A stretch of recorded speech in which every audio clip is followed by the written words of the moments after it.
Hi student, good morning. चलिए आज हम कक्षा 10वीं की प्रश्नावली 2.2 तीसरे प्रश्न के ऊपर बात करने वाले हैं। तो चलिए स्टार्ट करते हैं। यदि हमारे वीडियो में आप नए हैं तो वीडियो को अंत तक देखिएगा ताकि आपको बेहतर से बेहतर समझ में आ सके। तो हम तीसरे प्रश्न की बात करते हैं। तो ये लिखा है हमारा 6x² - 3 - 7x। इसे हम देखेंगे सबसे पहले बहुपद है कि नहीं। तो यह तो बहुपद है। कौन सा बहुपद है बच्चों? द्विघात बहुपद है, क्योंकि अधिकतम घातों की संख्या 2 है। ठीक है। अब ये देखेंगे कि बहुपद के मानक रूप में है कि नहीं। तो बहुपद के मानक रूप में नहीं है, इसे हमें बहुपद के मानक रूप में बदल के हल करना होगा। तो बदलिए, सबसे बड़ी घात को पहले 6x² माइनस का 7x माइनस का 3 अचर पद अंत में होता है, इसे हमें बहुपद के रूप में बदल लिया। अब हम जैसे पहला प्रश्न, दूसरा प्रश्न और को हल किए हैं, उसी प्रकार हम तीसरा प्रश्न को हल करते हैं। तो x² के गुणांक जो लिखा है 6, इसको हम अचर पद से गुणा करेंगे तो कितना आ जाएगा?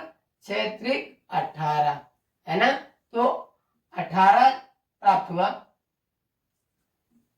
6 और 3 का गुणा करेंगे तो कितना प्राप्त होगा? 18। और जो x का गुणांक है 7, उसे हमें दो पदों में तोड़ना है। और वो पद कैसे होने चाहिए कि जोड़ने घटाने पर, या तो हमारे जोड़ में या तो घटाने पर 7 आए और गुणा करने पर कितना आए? 9 आए। तो ऐसी संख्या ढूंढने के लिए हम जो भी गुणनफल आएगा 6 त्रिक 18 का गुणनखंड कर लेंगे और उन्हीं संख्याओं में हम जोड़ लेंगे। तो इसको गुणनखंड करेंगे तो आएगा 2 9 18, 3 त्रिकाएं 9 और 3 एकम 3। तो आप देखेंगे 3 त्रिकाएं 9, 9 में यदि हम 2 को घटा देते हैं तो हमारा संख्या 7 प्राप्त हो जाएगा।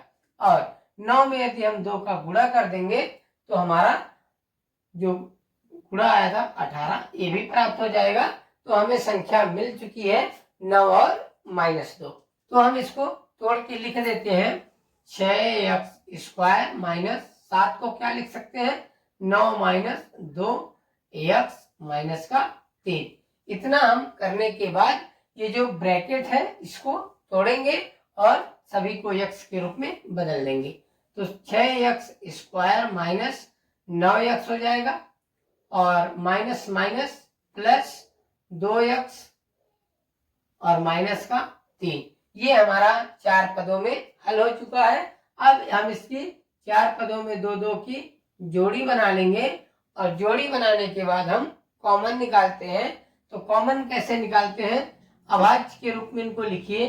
तो 6 को 2 और 6 को हम 2 3 लिख सकते हैं और x है ना। माइनस 9 को क्या लिख सकते हैं? 3 × 3 और x।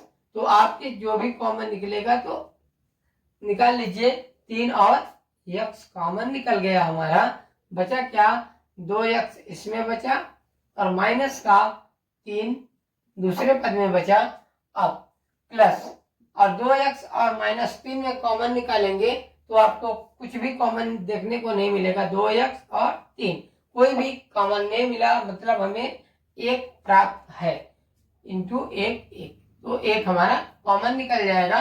बचेगा क्या? 2x माइनस का 3। ठीक है। अब बाहर पदों को एक साथ लिखते हैं और अंदर वाले पद को दोनों समान रहेगा तो उसे हम एक बार लिख लेंगे। क्या हो जाएगा? 3x प्लस का 1 और 2x माइनस का 3। अब हमें इन्हीं मानों को शून्य में बदलना है। तो क्या करेंगे? शून्य से तुलना करने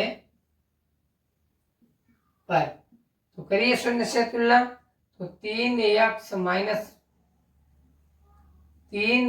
प्लस का 1 बराबर 0। तो इसमें चर को एक तरफ और अचर को एक तरफ करेंगे, 3x बराबर का -1, तो x का मान हमारा प्राप्त हो जाएगा। x का मान, तो x का मान हमारा प्राप्त हो जाएगा -1/3। ये हमारा पहला शून्यक है, इसे हम अल्फा कहते हैं। ठीक है, अब दूसरा शून्यक यहीं पे निकाल देंगे, तो 2x माइनस का 3 बराबर 0। तो इसको भी बदलिए, चर को एक तरफ अचर को एक तरफ, तो 2x बराबर 3, x का मान हो जाएगा 3/2। ये हमारा बीटा हुआ दूसरा शून्य।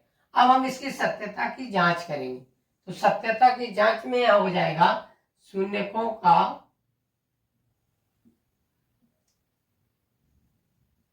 योगफल बराबर -b/a। योगफल यानी ये जो अल्फा और बीटा मान है इनको हम जोड़ेंगे, तो जोड़िए, -1/3 प्लस 3/2 बराबर -b का मान क्या है 7 और a का मान क्या है 6, तो क्या हो जाएगा का मान -7/6। इसको देखेंगे, 3 और 2 का एलसीएम लेंगे, 6 आएगा, और 6 3 2 बार में कटेगा, 2 1 कम, -2 प्लस 6 2 तिहाई, 3 त्रिकाएं 9 आएगा, बराबर 7/6। माइनस माइनस प्लस हो गया। अब इसे हम करेंगे, 9 में 2 घटाएंगे तो 7/6 बराबर 7/6। ये हमारे दोनों मान सेम प्राप्त हुआ। यही है हमारा सत्यता की जांच। इसी प्रकार हम शून्यकों का गुणनफल यानी दूसरा दे देंगे, अल्फा इंटू बीटा बराबर c/a। अल्फा का मान कितना है -1/3 इंटू बीटा का मान कितना है 3/2 बराबर c का मान कितना है -3 और a का मान कितना है 6। मान रखा, मान रखने के बाद इसको अंश का अंश से गुणा, हर का हर से गुणा, 3 1 कम, -3/3 दूनी 6 बराबर -3/6। ये दोनों हमारे मान बराबर है। जो हम शून्य प्राप्त किए थे ये दोनों शून्य सही है। यही होता है हमारा सत्यता की जांच। मिलते हैं अगले वीडियो में, तब तक के लिए जय हिंद जय भारत।